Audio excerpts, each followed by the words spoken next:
Hello guys, welcome to my YouTube channel. If this is your first time of coming to my channel, you're welcome. So feel free as I bless your life this moment. So today I'm going to talk about the 7 ways that God speaks to men.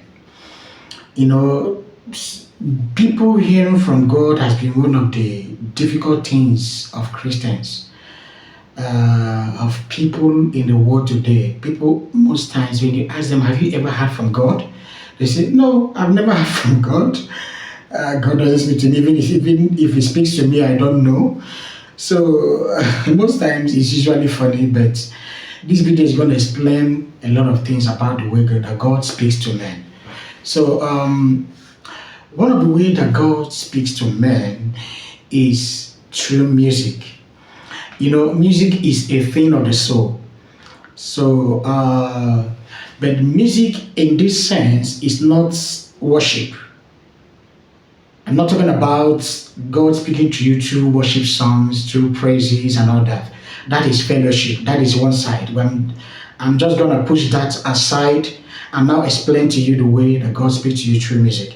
So, most times when you find yourself in a very difficult situation, in a confused situation, in a tearful situation, in situations that you find yourself, very bitter about things.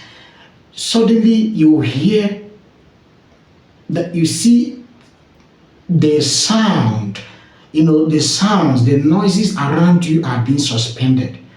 And the next thing you begin to hear a song that begins to sing in your heart, that begins to flow out of your heart, out of the deepest part of your heart. And these songs, for you to know that God is actually speaking to you through music in this moment, is that these songs always reflect to the situations that you are passing through at that moment. That is the one way to know that God is actually speaking to you.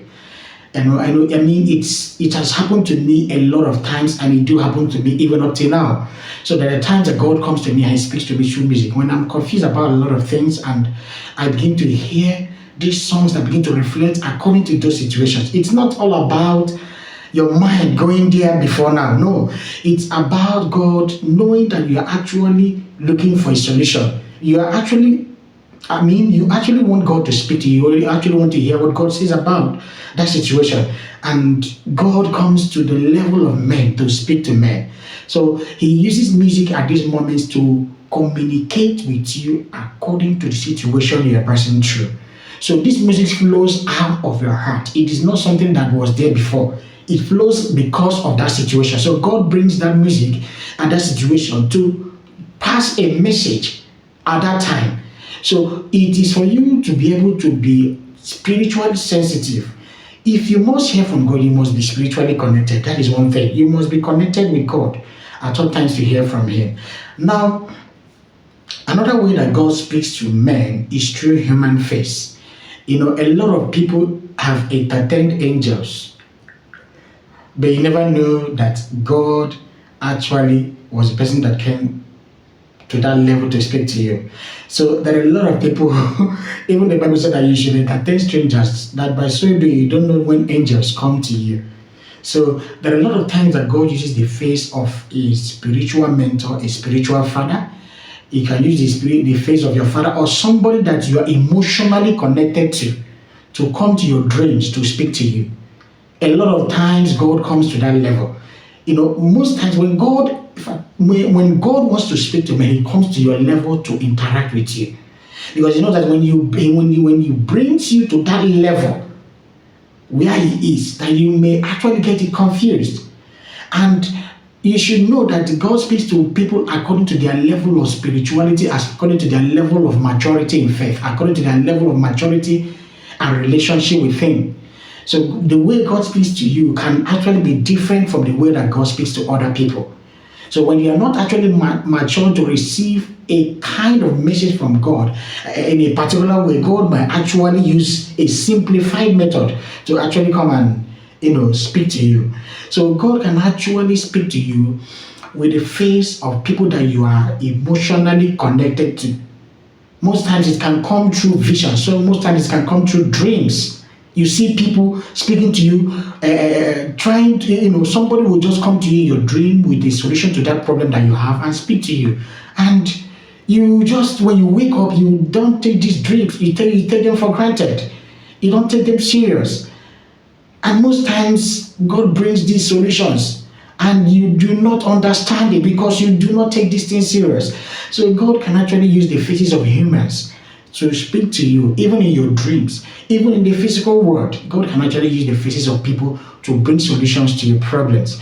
So the third way that God can speak to you, or God speaks to men, is through echo.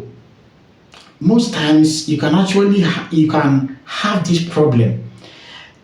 There are times that you want to do something bad, like you are not used to this, but you find yourself, you have no other option, and maybe you want to compromise, you want to walk below the standard of God, and you want to compromise your faith or standard and go and do something wrong, and suddenly you hear your voice echo from nowhere. Sometimes you get afraid, and you say, who called me? Who called me? You get so afraid.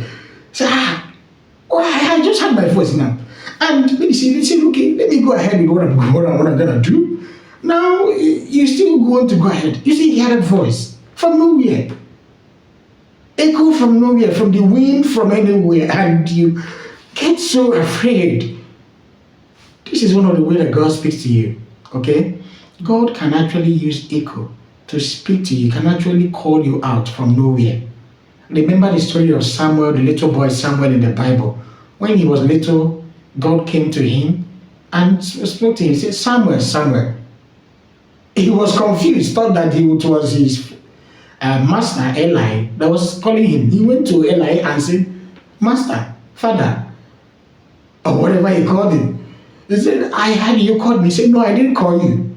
He went again, and the same thing happened until Eli understood that was God calling out Samuel, because he wanted to have fellowship, wanted to speak to him, wanted to have interaction with Samuel.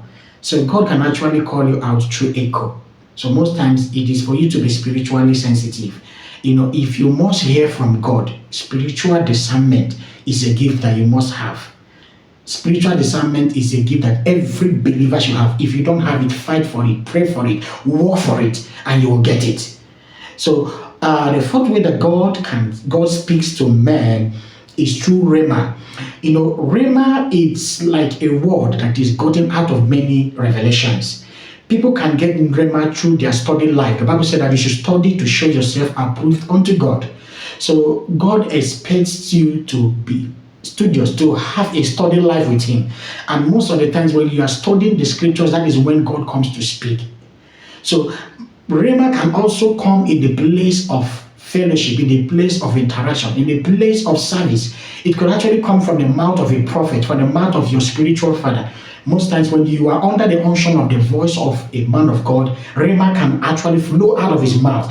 And that Rhema is not just every other word that he speaks that day. It is just one word that you get out of the faith that you convert in that moment. And that Rhema is just a word that is targeted. Rhema does not come without having a purpose. So another way that God speaks to men is through silence. Silence is a message. It is not an inaction in the place of God. Silence doesn't mean that God is not actually doing anything. No. Silence means that God is actually doing something. There is no time that God is not working. God is always working. In fact, God is the most busiest. He is always working. So silence, most times God works behind the scene, because He knows that when He brings it out prematurely to you, that thing may destroy you immediately. So most times God works behind the scene and will not want to bring it out immediately. So when God is silent over anything in your life, it doesn't mean that God is not working. It doesn't mean that God hates you. God does not hate any man. It doesn't mean that God is not really concerned about your welfare or about the storms, the wilderness experiences that you are passing through in life. God is actually working behind your back. So you just have to maintain your frequency, maintain your fellowship, maintain your communion with God, and you will begin to stand. You begin to see the things that God is doing behind the scene. So another way that God can actually speak to you is unpleasant smell. I know that sounds controversial, right? A lot of people you tell that, do you know that unpleasant smell is one of the ways that God speaks to you, or God speaks to men? You begin to you become confused. You say, how I mean, the smell is a physical something, is something that you normally perceive. No. If you are not really connected with God in the realm of the spirit, you may not understand when God is speaking to you with an unpleasant smell. Most times when God wants to tell you that someone is about to die, you begin to perceive the smell of a corpse.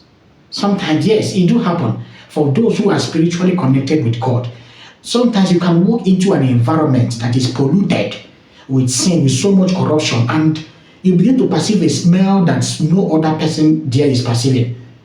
It works with your spiritual senses, with your spiritual receptacles.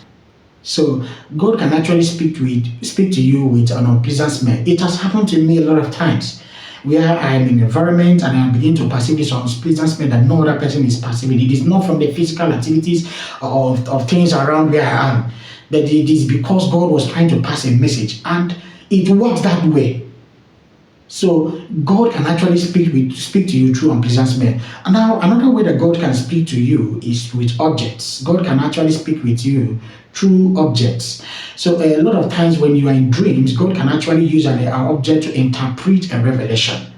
That is the way that God can actually speak to you. So you might want to do something and God brings an object in a dream and actually, and gives you interpretation by controlling that object and making you to understand that this is what he actually wants from you. It is a message that is passing through at that moment. Most times you might want to do something. I can remember one of the experiences I had in the past years, and God, I wanted to venture into something, and I prayed to God to say, God, I need your direction concerning this. What do you really think of this? That day, God opened my eyes, and He used an object where I went and bought something. That thing was an original of what I really wanted. I so much cherished that thing. I bought it and it was so nice, so beautiful outside. But when I went home, I opened that object. It was the fake. I looked at it. It was the counterfeit of what I really wanted. That was God giving me a message at that moment. So God can actually speak to you through objects. With objects, He can actually use objects to communicate with you and explains the meaning of certain revelations that you have or certain things that you are finding difficult to understand in your life. So I believe that you are blessed by this video. So thanks for watching, and don't fail to subscribe to my channel.